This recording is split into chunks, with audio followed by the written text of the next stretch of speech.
ప్రభునందు ప్రియులైన మీకందరికీ యేసుక్రీస్తు ప్రభువారి నామంలో శుభవందనాలు తెలియజేస్తూ ఉన్నాం. ఎడారిలో సెలయేర్లు అనే దిన ధ్యానము కొరకై స్వాగతం. మార్చి 8. నీ పేరు ఎన్నటికి ఘనపరచబడినట్లు నీవు సెలవిచ్చిన మాట నిశ్చయముగా స్థిరపరచబడునుగాక. దినవృత్తాంతముల మొదటి గ్రంథం 17వ అధ్యాయం 24వ వచనం. యథార్థమైన ప్రార్థనకి ఆయువు పట్టైన వాక్యం ఇది. చాలాసార్లు మనకి వాగ్దత్తం కాని వాటి కోసం ప్రార్థిస్తూ ఉంటాము. అందుకని ఇది దైవ సంకల్పం అవునో కాదో తెలుసుకోవడానికి కొంతకాలం పట్టుదలగా ప్రార్థించవలసిన అవసరం కలుగుతూ ఉంటుంది. అయితే కొన్ని సమయాల్లో మాత్రం మనం అడుగుతున్నది దేవుని చిత్తానికి అనువైనదే అన్న దృఢ నిశ్చయం కలుగుతుంది. దావీదు జీవితంలో ఈ ప్రార్థన అలాంటిదే. బైబిల్లో ఉన్న ఒక వాగ్దానాన్ని తీసుకొని దాని కొరకు వాదించడానికి ప్రేరణ కలుగుతున్నది. దానిలో మనకు సంబంధించినది ఏదో ఉందనిపిస్తుంది. అలాంటి సమయాల్లో స్థిరమైన విశ్వాసంతో దేవా నువ్వు అన్నట్టుగా చెయ్యి అని ప్రార్థిస్తాము. దైవ వాక్కుల్లోని ఒక వాగ్దానం మీద చెయ్యి వేసి అది కావాలి అని అడగటం అన్నిటికంటే క్షేమకరమైనది, అందమైనది. ఇందులో మనం చెమటోర్చవలసిందేమీ లేదు, వెనుగులాడవలసిన పని లేదు. చెక్కును బ్యాంకుల్లో ఇచ్చి డబ్బు తీసుకున్నట్టు ఆ వాగ్దానాన్ని దేవుని ముందు పెట్టి దాని నెరవేర్పును పొందడమే. అనుమానం లేదు. ప్రార్థన ఖచ్చితమైనదైతే చాలా ఆసక్తిదాయకంగా తయారవుతుంది.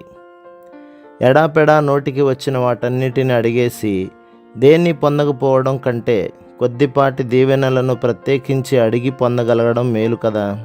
బైబిల్లో ఉన్న ప్రతి వాగ్దానము దేవుని చేతి వ్రాతే. నువ్వు అన్నట్టుగానే చెయ్యి అనే మాటను జోడించి ఆ వాగ్దానం కోసం మనం అడగవచ్చు. తన సత్యంపై ఆధారపడ్డ జీవులను వాటి సృష్టికర్త ఎప్పుడూ మోసం చేయడు. అలాంటప్పుడు పరలోకపు తండ్రి తన కొడుకులకిచ్చిన మాటను మీరగలడా? నాలో ఆశలు రేకెత్తిచ్చిన నీ మాటను జ్ఞాపకం చేసుకో. ఇది ఫలితాలను ఇచ్చే ప్రార్థన. దీనిలో 2 అంశాలున్నాయి. ఇది నీ మాట, దీన్ని నిలబెట్టుకోలేవా? దీన్ని నిజం చేసే ఉద్దేశం లేకపోతే అసలెందుకు అన్నావు?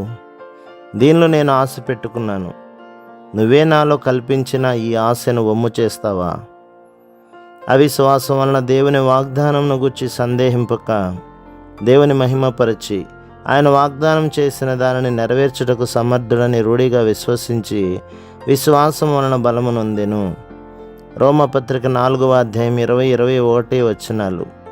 మాట తప్పని దేవుని మాటలే బైబిల్లోని వాగ్దానాలను అంత అమూల్యమైనవిగా, అపురూపమైనవిగా చేశాయి. మనుషులు చేసే వాగ్దానాలు ఒక్కోసారి పనికి రాకుండా పోతాయి. ఇలా మాట తప్పడం వల్ల ఎన్నో హృదయాలు నిరాశతో కుమిలిపోయినాయి.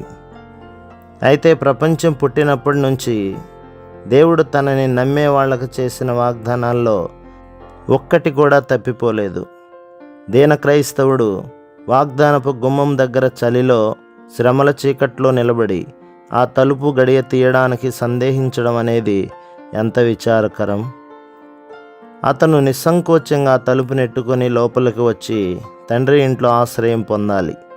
ప్రతి వాగ్దానానికి 3 స్తంభాలు ఆధారంగా ఉన్నాయి. దేవుని న్యాయం, ఆయన పరిశుద్ధత ఆయన మాట తప్పనీయకుండా చేస్తాయి. ఆయన కృపా వాత్సల్యం ఆ వాగ్దానాలను ఆయన మర్చిపోకుండా చేస్తాయి. ఆయన నిజాయితీ ఆ వాగ్దానాన్ని మార్చేయకుండా ఆచరణలో పెట్టేలా చేస్తుంది. ప్రభు మిమ్మును, మీ కుటుంబములను, మీ సంఘములను దీవించి ఆశీర్వదించునుగాక. ఆమేన్.